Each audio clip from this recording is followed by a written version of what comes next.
إن المتقين في جنات وعيون آخذين ما آتاهم ربهم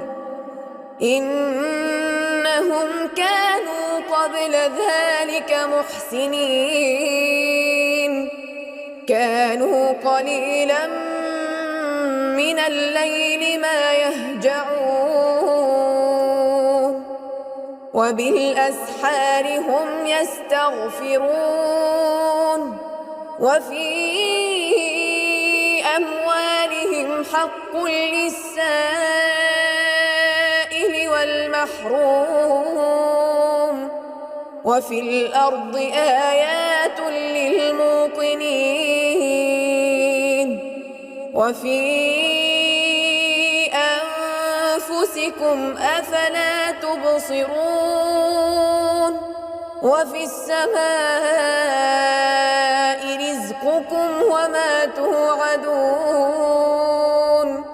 فورب السماء والأرض إنه لحق مثل ما